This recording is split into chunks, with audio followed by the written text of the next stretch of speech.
हरमितते पदवीन्दिपौ नमियो सिद्ध स्वभाव गुरुवेशे गोपति रुई गोपति ज्ञान सहकार तारण तरण समर्थ मुनि गुरु संसार निवार धम्म जुतौ जिनवर हम अर्थ तीर्थ है जो भय विनाश भव जो मुनो मपल ज्ञान पर लो। देव को, गुरु को, धर्म को, साक्षी को बारंबार नमस्कार। श्री मालावरण जी ग्रंथ का मंगलाचरण। ओंकार वेदांति शुद्धात्म तत्त्वं प्रेमामि नित्यं तत्त्वार्थ सार्धं ज्ञानमयं सम्यक् दर्शिनेत्वं सम्यक् शरणं चैतन्यरूपम्। बोलिए स्वासमेन श्रद्धात्मी देवी की जय हो, जय हो, जय हो। आचार्य सगर्व तारण तृणमलाचार्य जी महाराज जी की जय हो, जय हो, जय। देशना की जय हो, जय हो, जय। भी अपनी चर्चा चल रही है। मूल विषय तो अपना ये चल रहा है कि ज्ञानम कमल सहा, कि ज्ञान या ज्ञानी सदैव हर स्थिति हर परिस्थिति में कमल की तरह निर्लिप्त है। वो चाहे कोई से भी कर्म संयोग हो, कोई सी भी भाव दशा हो, कोई सी भी परिणाम की धारा हो, कोई सी भी परिणमन की धारा हो, वे हर स्थिति में गायक है। बस भाई हर स्थिति में गायक है। ऐसा क्यों है? क्योंकि उसका मैंपना मात्र अपनी ज्ञान चेतना में। इस बात को बहुत अच्छे से पी जाओ। वो गायक इसलिए नहीं कि उसे गायक भाव है। इसको पी जाओ। सही कह रहा है। नहीं, इसे नहीं पी पाए तो बहुत सारी समस्याएं उत्पन्न होंगी। वो ज्ञानी गायक इसलिए नहीं है कि उसे वर्तमान में गायक भाव है। गायक भाव है तो वो ज्ञानी है, गायक है। लेकिन वो ज्ञानी गायक इसलिए है क्योंकि उसका मैंपना गायक स्वभाव में है बस। और उसका मैंपना गायक स्वभाव में होने से, उसका मैंपना गायक ज्ञान में सत्ता होने से भैया वो हर पल, हर घड़ी, हर समय गायक है। अब यहाँ ये पराधीनता टूटती है कि गायक भाव रहे तो गायक है या गायक भाव नहीं रहे तो गायक है।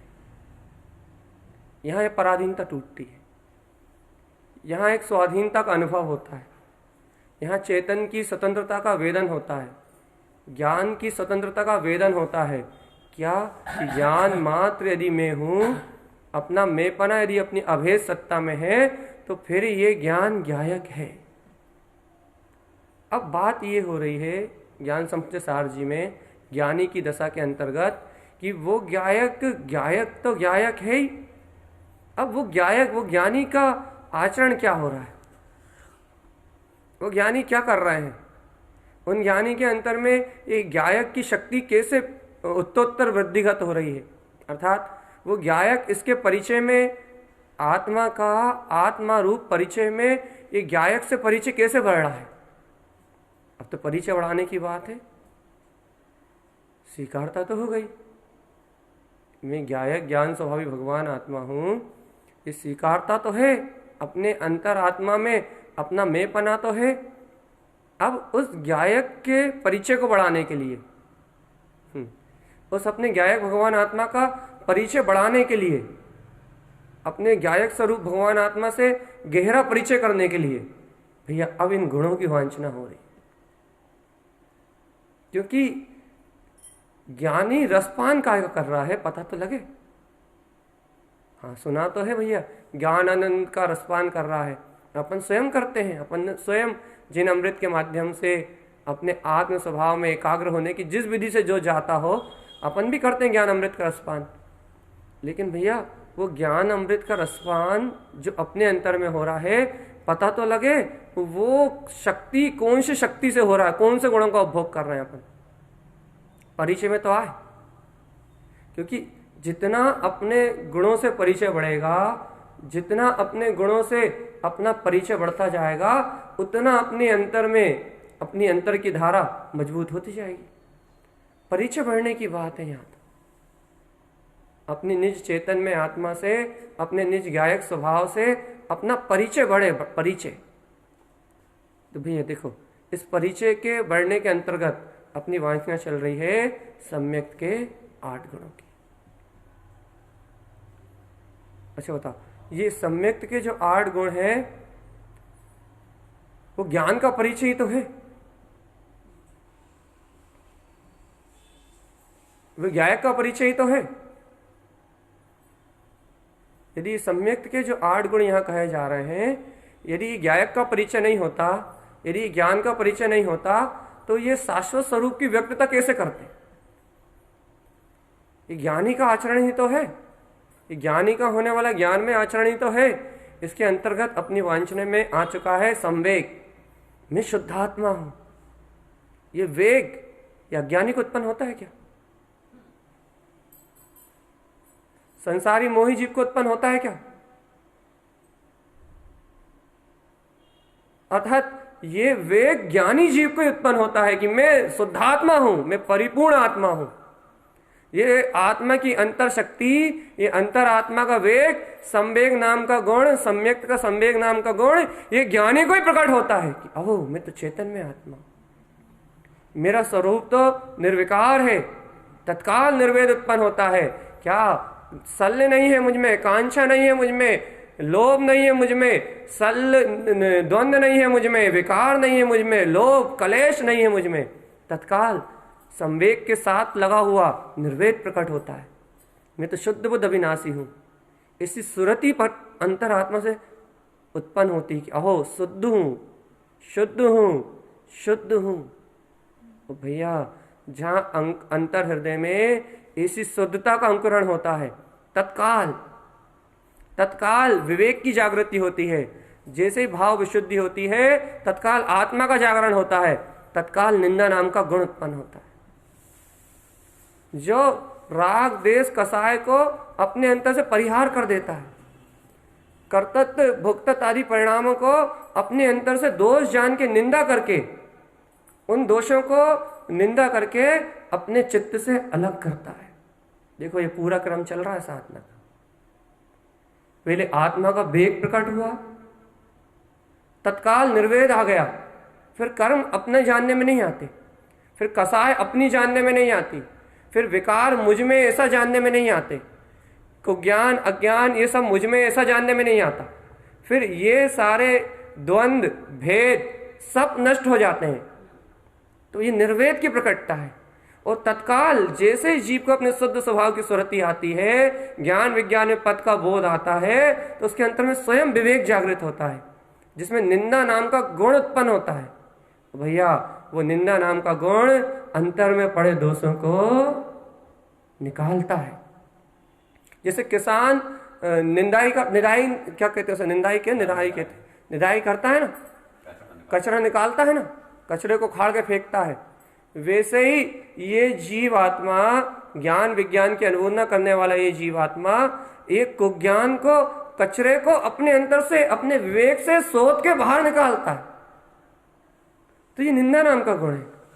तो भैया जब ऐसे ज्ञान का जागरण होता है, ऐसे विज्ञान का जागरण होता है, तो विग्रह तो अपने आप प्रकट होती है। कैसे भैया? ज्ञानी गुरु की शरण में जाके, ज्ञानी गुरुओं की भक्ति करके, अर्थात ज्ञानी गुरु की शरण में बैठ के उनके द्वारा कहे हुए सूक्ष्म वस्तु स्वरूप को ग्रहण करके, वो अज्ञान जनित की हुई क्रियाओं का, अज्ञान जनित हुए अनादिकाल के जितने भी अपराध हुए हैं, उन सबका अपने दोषों को कह के, अपने दोषों को बता के भैया उन सबका परिहार करता है, निंदा करता है और सत्य ज्ञान को, तत्व ज्ञान को ग्रहण करता है। अब अपनी वांछना प्रारंभ हो रही है। अब चर्चा आ रही है उपसम। अब चर्चा उत्पन्न हो रही है, अपना गुण प्रारंभ हो रहा है उपसम। भैया जब ये पूरी प्रक्रिया ज्ञान में घटती है ज्ञानी साधक के, तब ये उपसम गुण जानने में आता है। देखो आप कितनी स्टेज से निकल के आया, 4। आत्मा का वेग सबसे पहला, दूसरा निर्वेद, तत्काल ही उसको बोध हुआ। काहे का बोध हुआ भैया?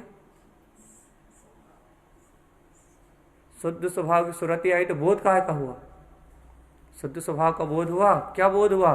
कि मैं द्वंद्व में, विकार में, मैं लोभ में। एक बात याद रखो, इन विकारों से मुक्त अपने स्वभाव का जो बोध है, बस वो ही साधना है। याद रखना इस बात का। यदि मैं विकार कर रहा हूं, मैं विकार कर रहा हूं, मैं विकार में लिप्त हो रहा हूं, मैं विकार में लिप्त हो रहा हूं, यदि ऐसा बोध है तो साधना नहीं है। बिल्कुल अपने अंतर में ये बात को बिल्कुल स्पष्ट रूप से जान लो कि यदि आत्मा का, शुद्ध आत्मा का वेग आपको प्रकट हो रहा है, शुद्ध चेतन का बोध प्रकट हो रहा है, तो इसका लक्षण ये है कि विकारों से भिन्नता जानने में आएगी। विकार मुझ में नहीं है, ऐसी स्वीकारता होगी तो तत्व की साधना, तो सम्यक्त की साधना। और यदि विकार मुझ में है, ऐसी स्वीकारता हो रही है, विकार में अपने आप को महसूस कर रहे हो, विकार में अपना ही बोध बना हुआ है और शुद्ध स्वभाव की सुरति नहीं आ रही, तो ना संवेग है और ना निर्वेग। ये बिल्कुल सिद्धांत है कि जिसको शुद्धता का बोध होगा उसकी मुक्ति होगी। और वही कब होगा शुद्धता का बोध? कोई सी भी कर्मधारा हो, कोई भी कर्मधारा के लिए कोई स्थान नहीं, कोई सी भी भावधारा हो, कोई सी भी कर्मधारा हो, कोई सी भी विकार रूप परिणति हो। गुरुदेव ने तो स्पष्ट कह दिया ना, कोई सी भी कर्म प्रकृति हो, कोई सी भी सल हो, कोई सा भी कलेश भाव हो, उसके बिल्कुल भिन्न मेरा चेतन में आत्मा तो स्वच्छ है, धवल है, निर्मल है और प्रकाश रूप है, चेतन में सत्ता है। शुद्ध स्वभाव सुरदो, इसे शुद्ध स्वभाव की सुरति ही मात्र साधना है। और यदि इस शुद्ध स्वभाव की सुरति में कोई अंतराल आता है, कोई सल आता है, कोई सल उत्पन्न होती है, कोई शंका उत्पन्न होती है, तो मोक्ष मार्ग की साधना नहीं। फिर भैया फिर आपके पास शुभ भाव का मार्ग हो सकता है, अशुभ भाव का मार्ग हो सकता है, लेकिन मोक्ष मार्ग का मार्ग नहीं। उसके तत्काल बाद, अच्छा भैया अब ये बताओ, एक बार बताओ, यदि शुद्ध स्वभाव की स्वीकारता है, बहुत अच्छा प्रश्न है, यदि शुद्ध स्वभाव की स्वीकारता है तो भैया ये निंदा कैसे उत्पन्न होती है?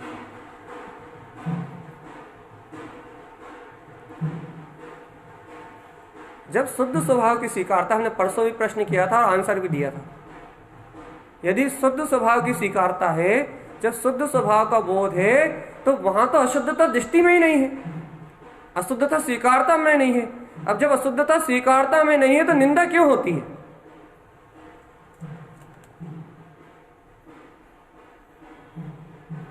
को ज्ञान की निंदा कैसे होगी? जब आप कह रहे हो निस्सल्यो, आप तुम सल रहित हो तो सल की निंदा कैसे होगी? जब तुम कसाय रहित हो तो कसाय की निंदा कैसे होगी? जब तुम मिथ्यात रहित हो तो मिथ्यात की निंदा कैसे होगी? जब तुम अशुद्ध भाव से रहित हो, अशुभ भाव से रहित हो, तो अशुभ भाव की निंदा कैसे होगी? असत्य क्षणभंगुर सब पर्याय परिणमन से तुम जब मुक्त हो चेतन में आत्मा, जब इनकी स्वीकारता ही नहीं है आपके पास, तो इनकी निंदा कैसे होगी?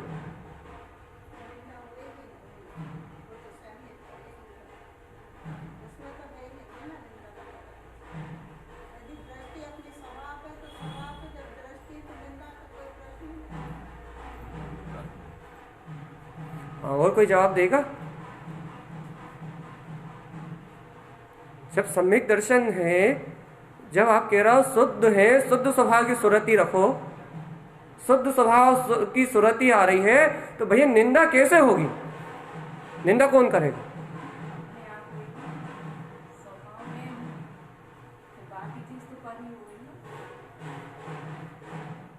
और कोई बोलो बोलो, कोई नहीं बोल रहा, बोलो। जब मैं स्वभाव हूं, शुद्ध स्वभाव की सुरति है, शुद्ध स्वभाव को मैंने स्वीकार किया है, तो फिर निंदा कैसे प्रकट होगी, कहां प्रकट होगी, किसको प्रकट होगी? तीन प्रश्न एक साथ, एक का भी जवाब दे दो बस। अरे भैया परसों ही कहा था, सबके सब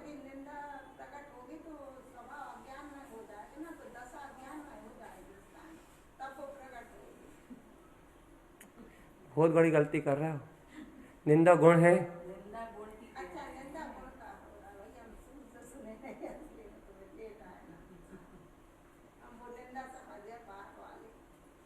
हम निंदा गुण की चर्चा कर रहे हैं। सम्यक का तीसरा गुण है निंदा, ज्ञानी का गुण है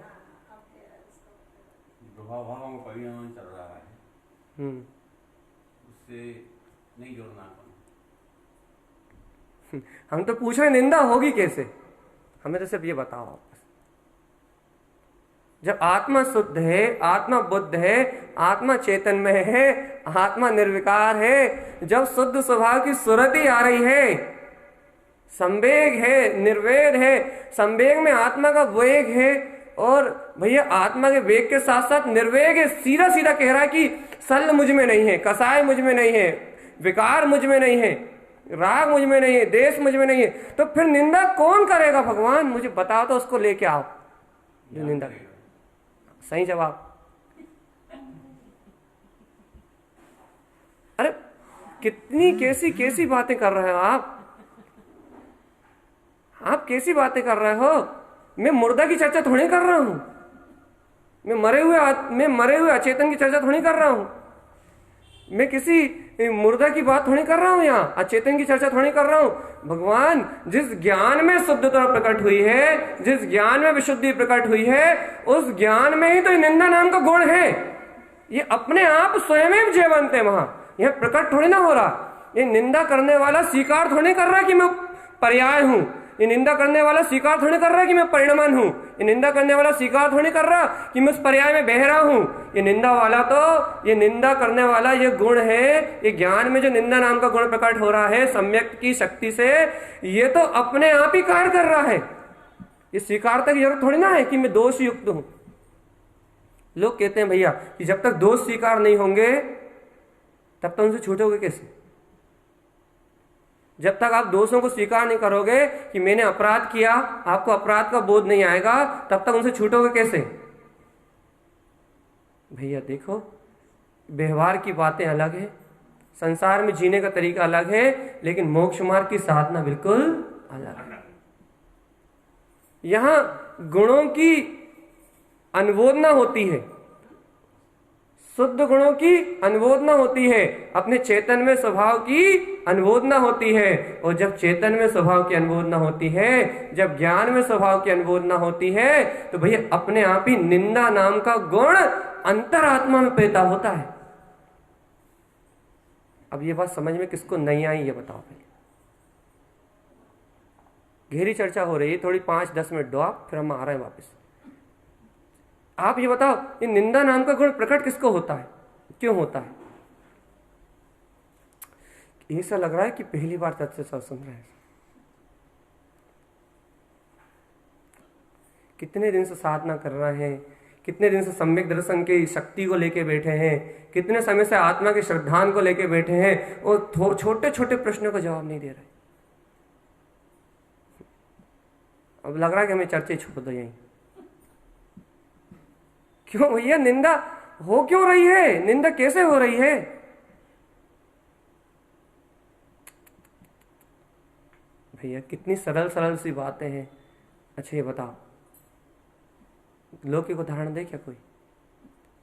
ये बताओ कि जैसे ही आपको ये ज्ञान हुआ कि व्यसन बुरे हैं, व्यसन को छोड़ देना चाहिए, व्यसन करना बुरी बात है, जैसे ही आपको बोध हुआ कि शराब पीना दुर्गुण है,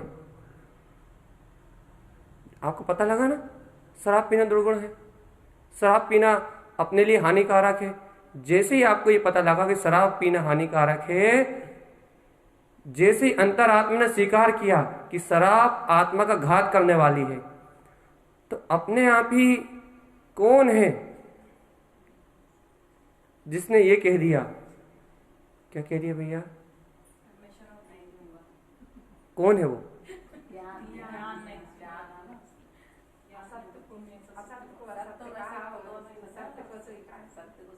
भैया अस्थि घटने से नास्ति अपने आप प्रकट होती है। भगवान इतनी सरल सी बात क्यों नहीं चित्त में बैठ रही कि जहां अस्थि उत्पन्न होती है, जहां ध्रुवता उत्पन्न होती है, जहां विज्ञान उत्पन्न होता है, वहां नास्ति अपने आप आती है। अस्थि के साथ नास्ति सिद्ध होती है, अस्थि के साथ नास्ति का प्रभाव अपने आप ही अंतर से प्रकट होता है। भैया जहां संवेग और निर्वेद प्रकट होते हैं, वहां निंदा का जन्म अपने आप होता है। निंदा को अपने को हाथ जोड़ कर नहीं कहना पड़ता कि भैया मैं नहीं नहीं नहीं, ऐसा नहीं। निंदा गुण अपने आप जन्म लेता है।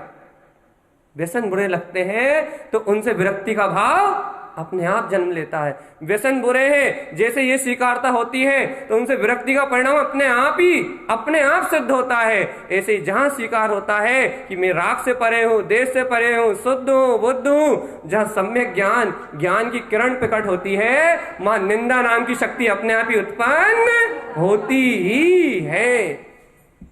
नहीं हो ऐसा संभव? अब इतनी सरल सी बात नहीं बता रहे। अब इतनी सरल सी बात इतनी देर तक घिसनी पड़ी हमें, 15-20 मिनट फ्री फोकट में। इतनी सरल सी बात, इतनी संक्षेप सी बात, इतनी सारभूत बात आपके जीवन में है, आपके आचरण में है, आपके उपयोग में है, लेकिन आप इतनी सरल सी बात से स्वीकार नहीं कर पा रहे। अब भैया ग्रह तो अपने को पता ही हो गई। अब हम चलते हैं उपसम की ओर। आचार्य तारण देव कहते हैं उपसम ऊर्ध्व सहावम। ये उपसम का स्वभाव ऊर्ध्व है। अब भैया उपसम का स्वभाव ऊर्ध्व क्यों है? कल ही बताया था कि उपसम का स्वभाव ऊर्ध्व क्यों है। कि भैया यदि इस उपसम का स्वभाव ऊर्ध्व नहीं होगा, अपने ज्ञान का स्वभाव ऊर्ध्व नहीं होगा, तो इन कर्म धाराओं से मुक्त करेगा कौन? इन विकारी भावों से मुक्त करेगा कौन? इन अज्ञान धारणाओं से मुक्त करेगा कौन? इसलिए आचार्य तारण देव कहते हैं उपसम ऊर्ध्व सहावम। इस उपसम का स्वभाव ऊर्ध्व है। उपसमम संयुक्त शुद्ध सम्यक्तम। और भैया ये उपसम ही आत्मा को शुद्ध सम्यक से संयुक्त रखने वाला है। अपने ज्ञान में ज्ञायक होने का बोध,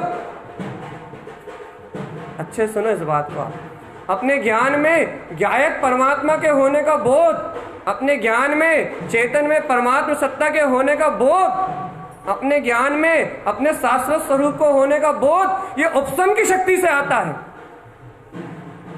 ये क्यों आता है उपसम की शक्ति से? क्योंकि जब तक कर्म धाराओं का दबाव रहेगा, जब तक कर्म आवरण का दबाव रहेगा, तब तक आपकी चेतना ऊर्ध्व नहीं हो पाएगी।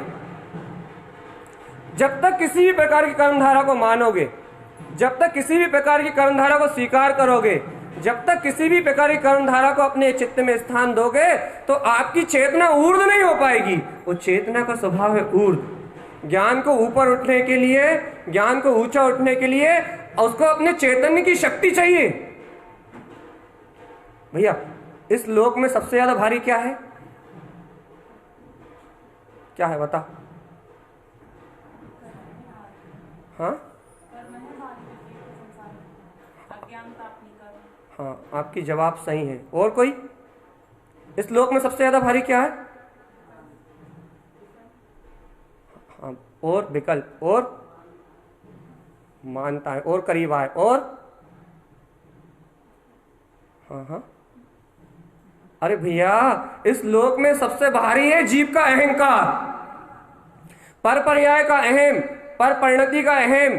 जो जीव की अहम मतलब मैं पने की जो मान्यता है, पर पर्याय में जो मैं पने की मानता है, कसाय में मैं पने की मानता है, राग में मैं पने की मानता है, मोह में मैं पने की मानता है, कर्तव्य परिणाम में मैं पने की मानता है, इस मैं पने की अशुद्ध मानता से ही तो इस जीव का ज्ञान नीचे की ओर दब रहा है कि मैं कर रहा हूं, मैं धर रहा हूं, मैं बना रहा हूं, मेरे कारण ये बाहर की वस्तु की व्यवस्था चल रही है, मेरे कारण ये संसार का परिणमन चल रहा है, मैं इन राग में, विकार में, देह में, मन में, वचन में, काय में मैं परिणमित हो रहा हूं। ये जो मैं पने की जो मानता है, इस त्रिलोक में सबसे भारी, सारे कर्म इससे जुड़े हैं, सारी कर्म धाराएं इससे जुड़ी हैं, सारी अज्ञानताएं इससे जुड़ी हैं, पूरा मोह का परिणाम इससे जुड़ा है कि मैं हूं इस पर्याय परिणमन में, मैं हूं इस परिणमन की धारा में, मैं हूं इस पुद्गल की धारा में। इस रूप जो अपने मैं पने की पर में स्वीकारता है, यह अहंकार इस त्रिलोक में सबसे ज्यादा भारी है,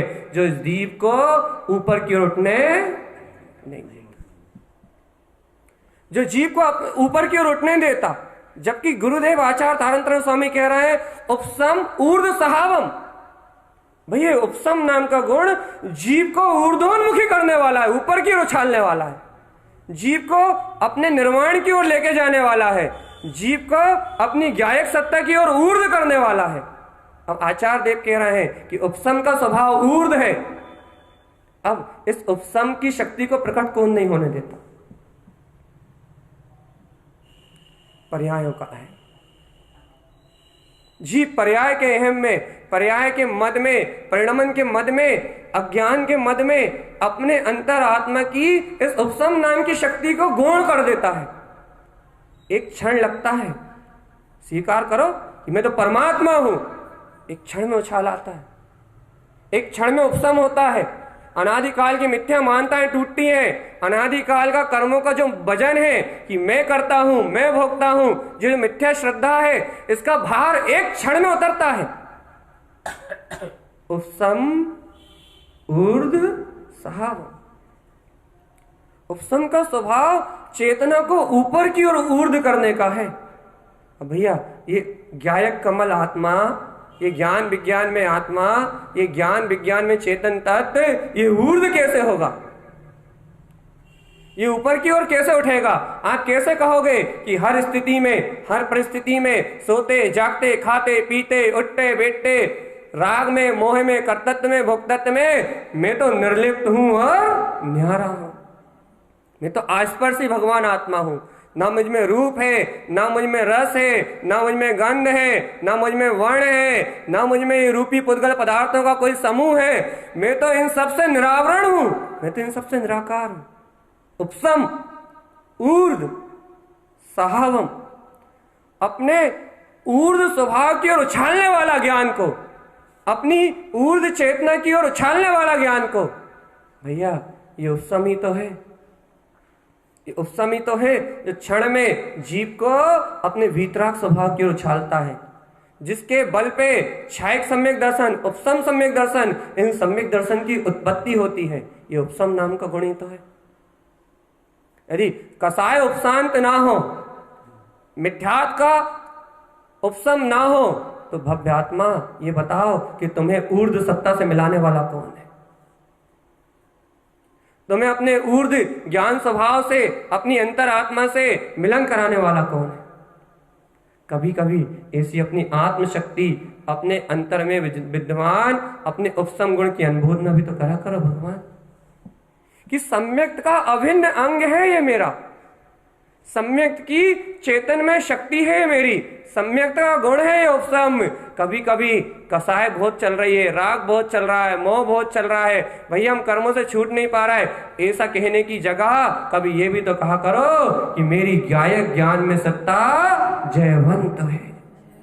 ये भी तो कहा करो कि मेरा उपसम स्वभाव, मेरी उपसम नाम का गुण मेरे अंतर में है। कसाय से भयभीत होते हो, राग परिणाम से भयभीत होते हो, संसार की शरण से भयभीत होते हो। गुरुदेव कह रहे हैं ये उपसम संसार सरणी विरदो रागादि दोष सयल परिचित्तो। अरे ये उपसम नाम का गुण राग को, द्वेष को, इन समस्त विकारों को चित्त करने वाला है, और जितेंद्रिय आत्मा के वैभव को उत्पन्न करने वाला है। अज्ञान विकारी भाव को परास्त करने वाला है और निर्विकार जिनेंद्र पद को उपलब्ध कराने वाला है। कभी तो इस गुण की अनुभूत न करो कि भैया ये उपसम चारों गति की परिभ्रमण की यात्रा को मिटाने वाला है। एक यही तो अपना बंधु है। शुभ राग भी किस परिस्थिति में त्यागने योग्य कहा है भैया? शुभ राग हर परिस्थिति में त्यागने योग्य है। शुभ राग हर परिस्थिति में त्यागने योग्य है, क्योंकि आत्म स्वभाव का श्रद्धान करने वाला उसके बीच में रहता हुआ उसे हमेशा ही है अपने से अलग जानता है, अपनी चेतना में ग्रहण नहीं करता। हाँ, लेकिन शुभ क्रियाएं उसके जीवन से कम नहीं होती, बढ़ती जाती है। एक समय के लिए भी शुभ राग उपादेय नहीं है। एक समय के लिए भी सम्यक दृष्टि श्रावक शुभ राग को स्वीकार नहीं करता,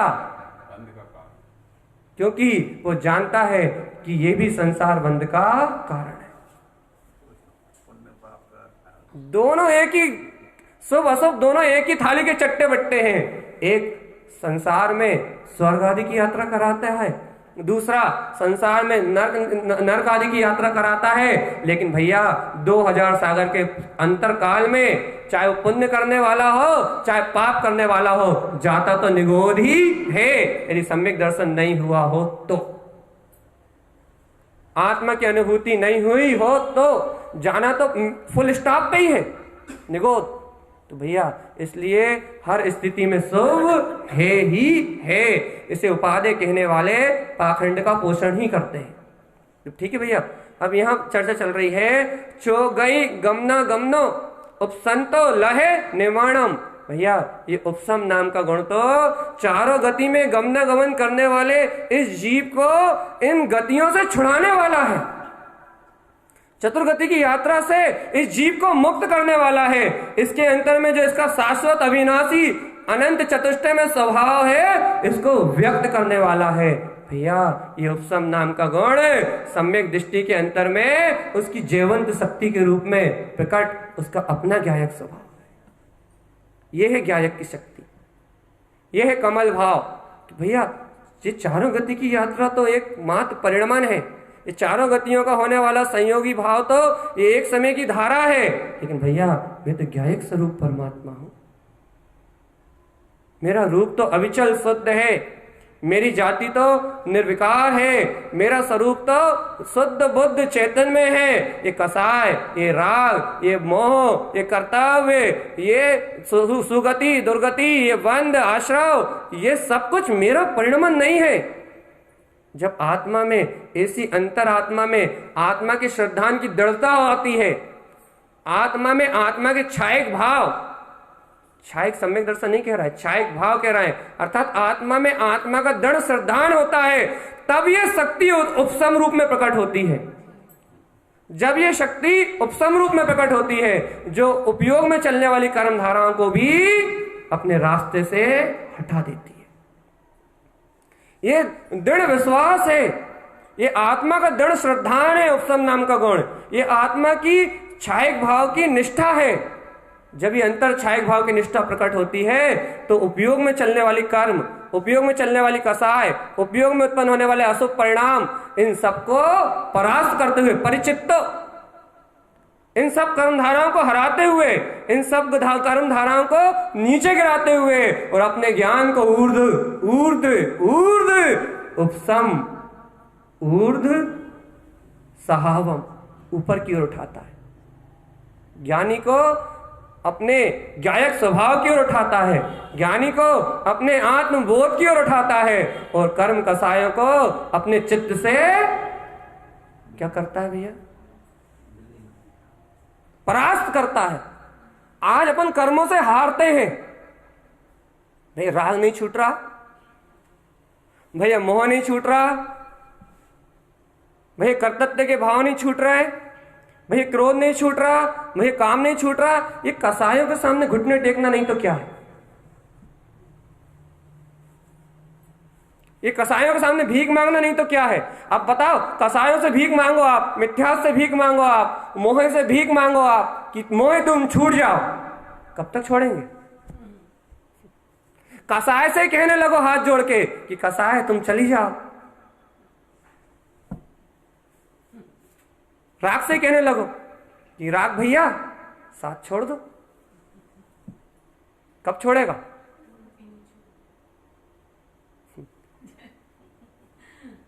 यही तो नहीं कर रहे अपन कहीं। राग से कह रहे हैं कि राग तुम छोड़ दो, मोह से कह रहे हैं कि मोह तुम छोड़ दो, अज्ञान से कह रहे हैं कि अज्ञान तुम छोड़ दो, मिथ्या से कह रहे हैं कि मिथ्या तुम हमें छोड़ दो। और अपनी आत्मशक्ति को याद नहीं कर रहे, अपनी चेतन प्रभुता को याद नहीं कर रहा है, अपनी उपसम नाम की शक्ति को याद नहीं कर रहा है, और उन कसाय के सामने घुटने टेक के कह रहे हैं कि हे कसाय माता, तुम जब तक हो बनी रहो और तुम ही हमें छोड़ के चली जाओ। ऐसे तो नहीं हो रहा कहीं। अज्ञान को प्रमुख कर दिया है, कर्म धारा को मुख्य कर दिया है, कर्मों की चलने वाली रील को मुख्य कर दिया है, और चेतन की शक्ति को भूल गए। जो छुड़ा सकता है, जो मुक्त कर सकता है, जो तुम्हें इन सबसे अलग कर सकता है, जिस शक्ति से इन सारी कर्म धाराओं को हराया जा सकता है, ऐसी उपसम नाम की शक्ति को तुम विस्मृत करते हो। और भैया जो बेचारे कर्म है, जिनमें शक्ति नहीं है, उनको भगवान मान के पूछते हो तो बस वो तुम्हारे सर पे बैठे हुए हैं। उन्हीं से कह रहा है कि भैया तुम हट जाओ, वो कहेंगे हम पागल समझाए क्या, हम ही को हटाने की प्रार्थना हमसे कर रहा है। भैया ऐसा मत करो। उपसम चोगई गमना गमनो उपसंतो लहे निर्माणम। भैया मिथ्या दर्शन को, अज्ञान को, चारों गति के परिभ्रमण को नष्ट करने वाला ये उपसम नाम का गुण अपने अंतर में जयवंत, पर ये उपसम नाम का गुण अपने अंतर में जयवंत है। और आचार्य देव कहते हैं उपसंतो लहे निर्माणम। ऐसे उपसम गुण को लेने वाला, ऐसे उपसम गुण को प्राप्त करने वाला, ऐसे उपसम गुण की अपने हृदय में अनुमोदना करने वाला वह भव्य जीव निर्वाण को जाता है। ये जिनेंद्र भगवान के वचन है। ऐसा विश्वास जगा अपने अंतर में। अपन ने अनंत काल से कर्मों को वजनदार मान के, अहम बुद्धि से, देह बुद्धि से, कर्तव्य बुद्धि से इन कर्मों को बल दिया, अनादिकाल से इन कर्मों की अनुमोदना करी है, इन कर्मों का सहकार किया है, इन अशुद्ध कर्म प्रकृतियों को सर पे बैठाया है, इसलिए ये आज अपने सर पे चढ़ के नाच रही हैं। आज अपनी चेतना को अपना बल दो, आज अपने आत्म जागरण को अपना बल दो, आज अपने स्व स्वामित्व अनंत चतुष्टय में जो सत्ता है तुम्हारी, ऐसे बोध के लिए बल दो, आत्म जागरण के लिए बल दो, गायक के लिए बल दो। कि यदि तुम आज गायक के लिए बल देते हो, यदि तुम आज ज्ञान में अपनी अविनाशी शाश्वत सत्ता को स्वीकार करने के लिए अपनी सामर्थ्य शक्ति का उपयोग करते हो, तो भैया ये चेतन चैतन्य में है। यदि अपनी चेतना को चेतन तत्व की स्वीकारता में लगाओगे तो वो अनंत ज्वर तुम्हारे अंतर से विस्फुटित हो जाएगा, जिसका नाम है उपसम। उपसम ऊर्ध्व साहब, जो कर्मों को परास्त करेगा, कर्म धाराओं को मिटाएगा, अज्ञान मान्यताओं को विध्वंस करेगा, और इस जीव को अपने ही निराकार चेतन में तत्व का स्वयं में बोध कराएगा। यह है गायक की शक्ति। इसे कहते हैं गायक। गायक किसी के सामने दबता नहीं है, गायक किसी के सामने हार नहीं मानता, गायक किसी के सामने घुटने नहीं टेकता। अरे गायक तो वो शाश्वत निर्विकार सत्ता है जो सर्व हर अवस्था में अपने गुणों के साथ, अपने अनंत चतुष्टय के साथ खिला, प्रसन्न, आनंदित और रोमांचित रहता है। भैया ज्ञानी तो उसे कहते हैं जो हर स्थिति में मुस्कुरा के दिखाए। ऐसा नहीं कि कर्मों की धारा चलने लगे तो रोने लगे और पुण्य की धारा चलने लगे तो हंसने लगे, उसे ज्ञानी थोड़ी कहते। कर्म अनुकूल हो तो प्रसन्न और कर्म प्रतिकूल हो तो दुखी, इसका नाम ज्ञानी थोड़ी ना है। ज्ञानी मतलब गायक, ज्ञानी मतलब आनंद, ज्ञानी मतलब सुख, ज्ञानी मतलब शांति। और देखो अब जल्दी से देखो, जिनके अंदर में ऐसा गुण उत्पन्न होता है, भक्ति दर्शनम ज्ञानम, उन जीवों को मैं दर्शन में हूं, मैं ज्ञान में हूं, मैं ऐसा सुख में हूं, मैं ऐसा अतीन्द्रिय आनंद में हूं, ऐसे अपने दर्शन ज्ञान स्वभाव की भक्ति उत्पन्न हो जाती है। भैया अपना उपयोग अपने निराकार चेतन स्वभाव की भक्ति करता है। भक्ति, अब अगला गुण प्रकट हो गया भैया। वो ज्ञानी, वो उपसम गुण को लेने वाला, वो उपसम गुण को प्राप्त करने वाला, वे सम्यक का अगला गुण भक्ति। काहे की भक्ति? वेदी की।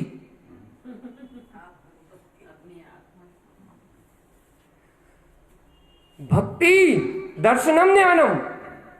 अरे मैं दर्शन में हूं, मैं ज्ञान में हूं, अनंत दर्शन ज्ञान मेरा स्वभाव है। भक्ति काहे के लिए प्रसन्न होता है, काहे के लिए हर्षायमान होता है, किसकी भक्ति करता है? अरे वे ज्ञानी, वो अंतर उपयोग भक्ति करता है, अंतर में नृत्य करता है, नृतम। वो फूल लाने गुरु महाराज की अनुभूति में आए शुद्ध समय सा नित्य सुआ। क्या है? दर्शन ज्ञान की भक्ति करता है कि मैं तो दर्शन ज्ञान स्वभावी आत्मा हूं। उपयोग मचलता है अपनी दर्शन ज्ञान में सत्ता के लिए, उपयोग प्रफुल्लित होता है अपने ज्ञायक ज्ञान स्वभाव के लिए, उपयोग भक्ति में निमग्न हो जाता है अपने केवल ज्ञान दर्शन स्वभाव के लिए। ये भैया मैं तो केवल ज्ञान दर्शन स्वभावी भगवान आत्मा हूं। अनंत दर्शन और अनंत ज्ञान ये मेरा साक्षात रूप है। अरे पर की भक्ति करते करते तो जीवन निकल गया आत्मा। एक बार अपने अंतर में भक्ति नाम के गुण को तो जानो कि आत्मा भक्ति करता है अपने दर्शन ज्ञान स्वभाव। आलम्बन काहे का? चेतना का, ध्रुव चेतना। जो आप हो, आपका अवलंबन आप में, आपके परमात्मा आप, आपके प्रभु आप। अरे परिपूर्ण केवल ज्ञान में सत्ता है, इसमें अपना आश्रय स्वयं है। ये भीतराग परमात्मा अपना आश्रय दाता स्वयं है। एक द्रव दूसरे द्रव से भिन्न है, एक पर्याय दूसरी पर्याय से भिन्न है, एक गुण दूसरे गुण से भिन्न है। अजीब जीव में नहीं हो सकता, अजीब में नहीं हो सकता। ये परमात्मा अपने अवलंबन से स्वयं परमात्मा है, इसका आश्रय दाता स्वयं। दर्शन ज्ञान है ना भैया, स्वयं को जानना और स्वयं को देखना, स्वयं की पहचान, स्वयं की पहचान।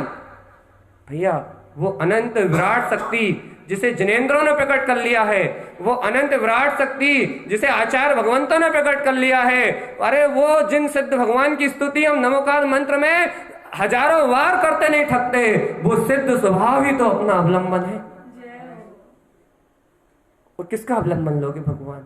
भगवान ने जिसका अवलंबन लिया उससे बड़ा अवलंबन कौन का हो सकता है? भगवान ने तो स्वयं उस सिद्ध स्वभाव का अवलंबन लिया।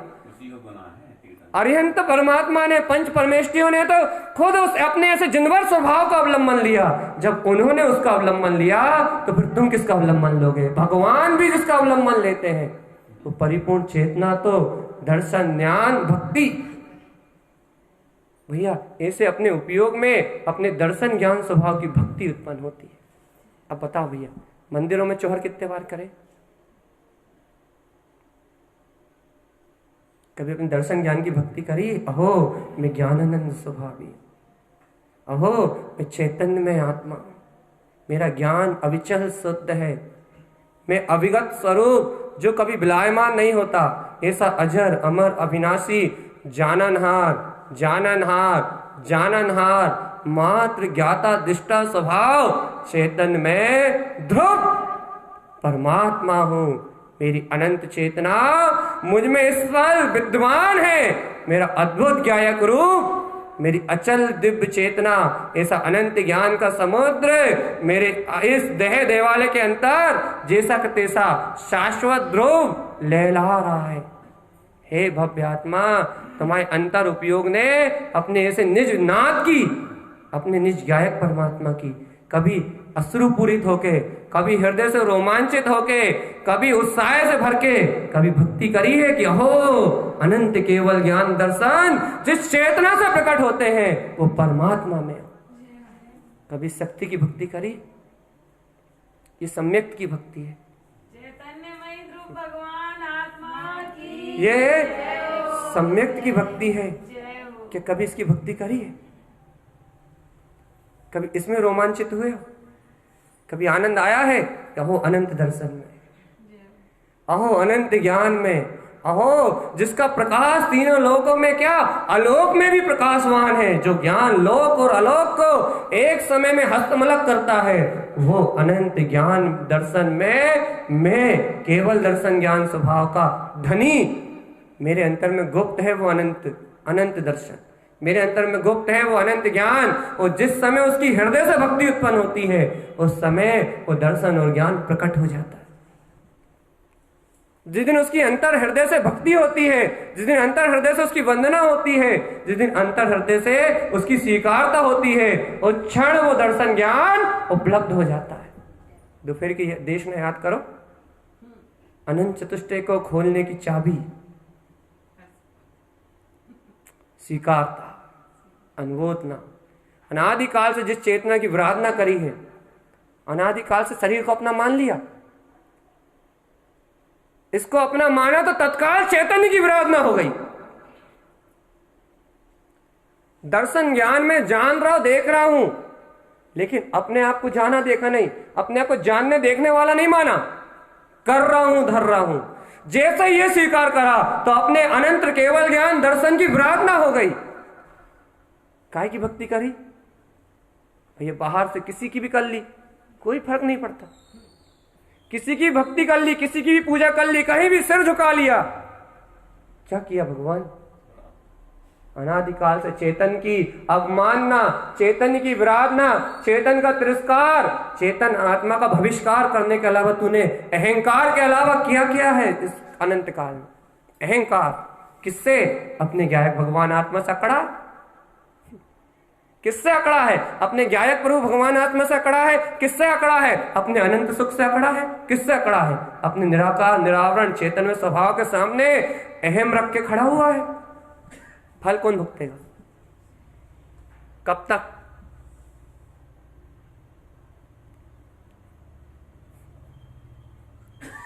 भैया अहंकार करना है तो करो ना। मानम मान लोकांतम ध्रुवम, जो केवल दर्शन केवल ज्ञान, अनंत दर्शन अनंत ज्ञान लोक के अंत तक ध्रुव रहेंगे, जिनकी शक्ति तीन काल में खत्म नहीं हो सकती। भक्ति दर्शनम ज्ञानम, इसे दर्शन ज्ञान की भक्ति करो ना भैया। आचार्य देव देखो, गुरुदेव कह रहा है क्या? चरणम चारित्र दुभी भक्ति। अरे भैया, दो प्रकार का चारित्र तुम्हारे सामने है। मैं मानता हूं संयम चरण इस भूमिका में नहीं होता, तो सम्यक्ता चरण की भक्ति करो ना कि मैं शुद्ध हूं, ध्रुव हूं और मुक्त हूं। देखो उन्होंने स्पष्ट कह दिया, चारित्र दुभी भेयम। चारित्र के दो भेद है। तुम कह दो कि भैया संयम चरण हमसे नहीं हो रहा अभी, कोई बात नहीं, लेकिन सम्यक्ता चरण तो हो रहा है। उस सम्यक्ता चरण चारित्र की भक्ति करो ना। ऐसे वीतरागता को उत्पन्न करने वाला, ऐसे स्वभाव को प्रकाशित करने वाला, ऐसे केवल ज्ञान दर्शन में स्वभाव को व्यक्त करने वाला, ऐसा सम्यक्त में मेरा स्वभाव है, इसी गायक में मेरी सत्ता है। चरणम चारित्र दुभी भक्ति। अरे तब भक्ति सहकारम, परोक्ष तब की भक्ति करो ना, आत्मचिंतन के द्वारा, आत्म मनन के द्वारा। जो आप चेतन में सत्ता को निहार रहे हो, गायक में सत्ता को निहार रहे हो, उस अपने परोक्ष परमात्मा का जो तप हो रहा है उसकी भक्ति करो ना भाई। भक्ति करने योग्य आत्मचिंतन है। सम्मतम शुद्ध भक्तियो। अरे भक्ति करना है तो शुद्ध सम्यक की भक्ति करो ना, जिसकी भक्ति से मुक्ति मिलती है। भक्ति करना है, ऐसी भक्ति करो कि एक बार भक्ति करो तो दोबारा संसार में आना ही ना पड़े। ऐसा भक्ति का गुण उत्पन्न करो, ऐसे भक्ति को अपने अंतरात्मा से प्रकट करो। ऐसी अपनी भक्तावती शक्ति भी निकली थी ना भैया, ऐसी अंतरात्मा की भक्ति करो, ऐसे शुद्ध स्वभाव की भक्ति करो कि दोबारा संसार में जन्म ना लेना पड़े। भक्ति तो निज नाथ की करो भगवान। गुरुदेव और देखो क्या करना है, भक्ति अनंत ज्ञानम। भक्ति करना है तो अपने अनंत ज्ञान की करो ना भैया। मल रही हो शुद्ध दर्शनम भक्ति।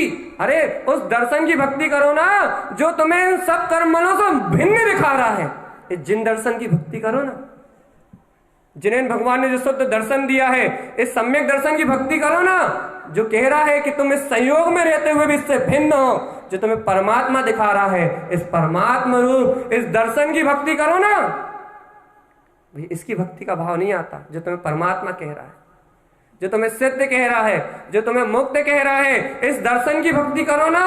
और सुनो, भक्ति शुद्ध स्वभावम, अरे भक्ति करना है तो अपने शुद्ध स्वभाव की भक्ति करो ना।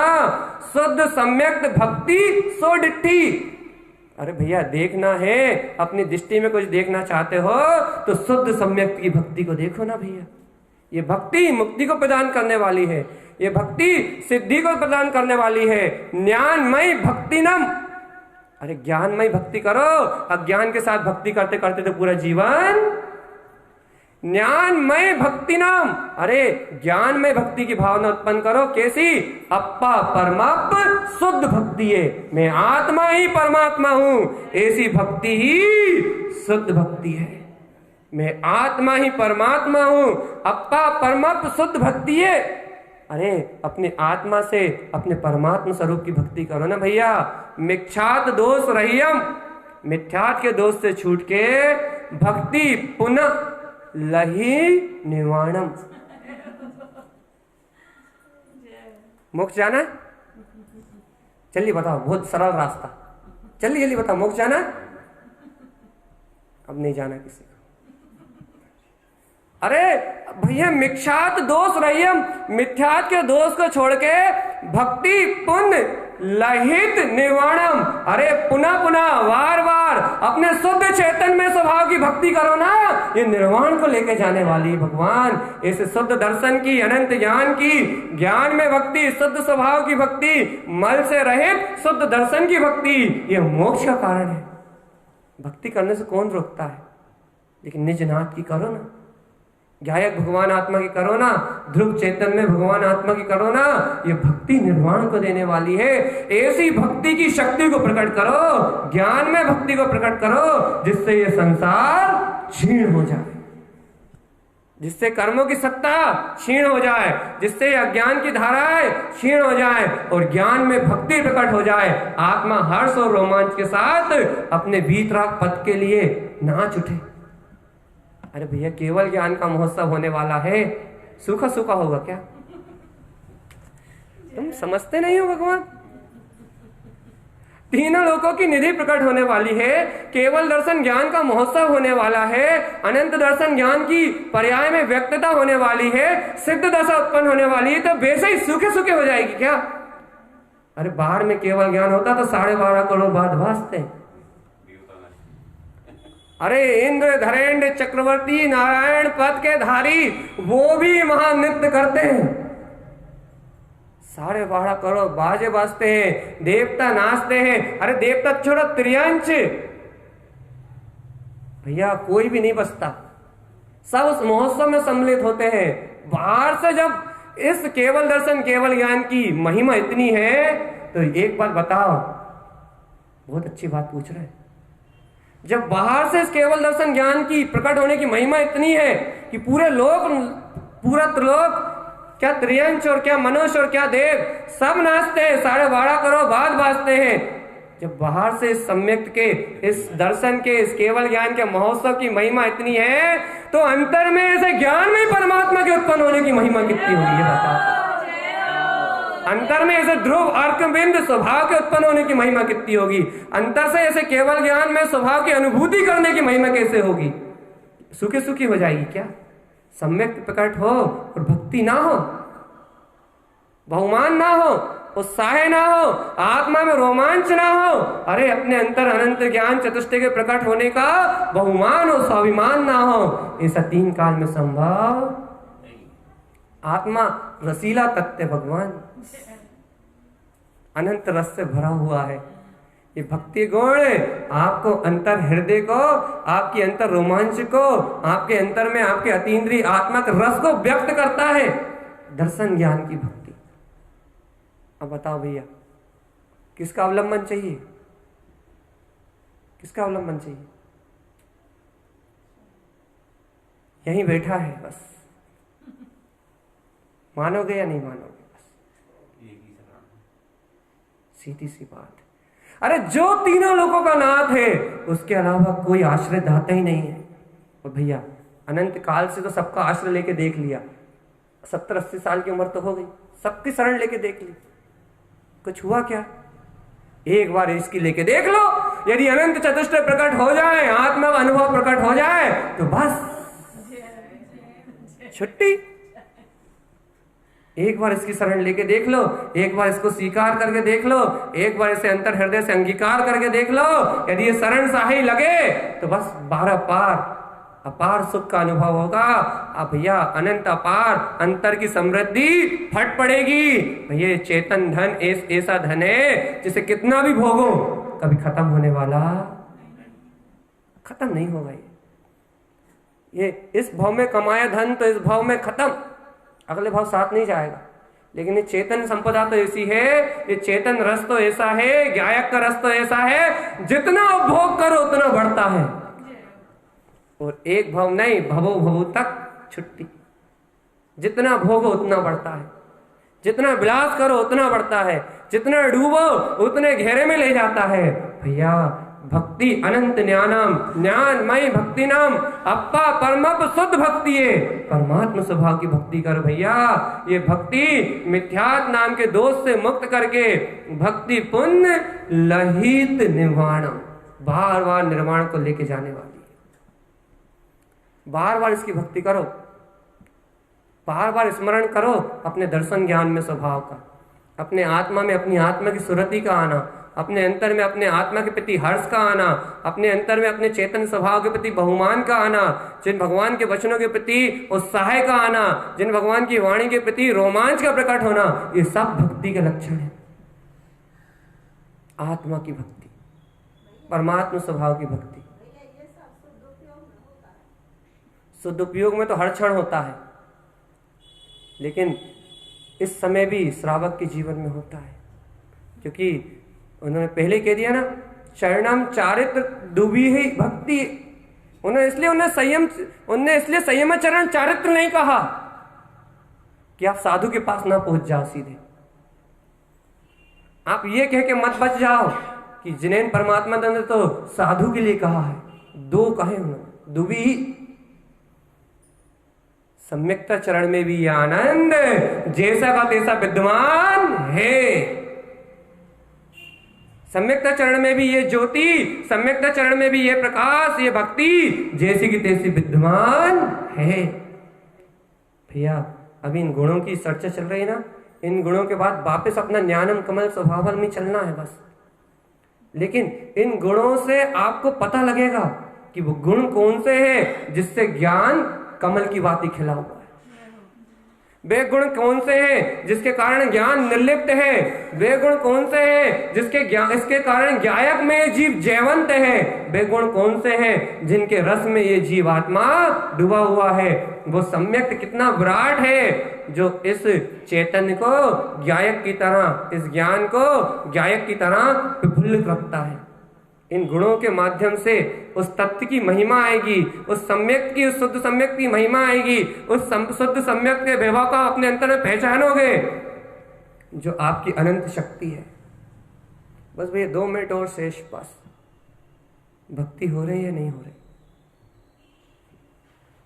देखो भैया मैंने कल भी कहा था कि उपशम के साथ भक्ति होगी, लेकिन वो उपशम के साथ नहीं, वो सारे गुणों के साथ हो गई, पूरे गुणों का वांछन हो गया। लेकिन भैया आप ये बताओ कि आपको अंतर हृदय से विश्वास हुआ या नहीं हुआ? आपकी श्रद्धा में विकास हुआ या नहीं हुआ? आपके अंतर आत्मविश्वास में वृद्धि हुई या नहीं हुई?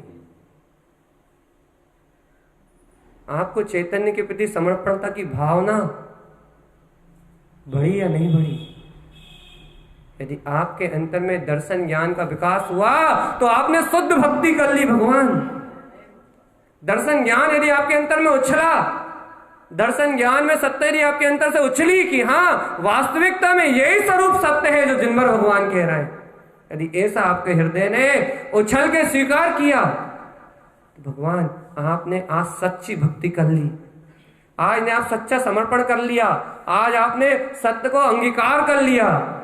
भैया ये उछाल, ये श्रद्धान ज्ञान का उछाल, ये श्रद्धान ज्ञान के हाथ पांव का चलना, इसका ही नाम मोक्ष मार्ग है। क्रियाएं तो यही छूट जाएंगी भगवान। ये श्रद्धान ज्ञान का होता हुआ विकास निर्माण को लेके जाएगा।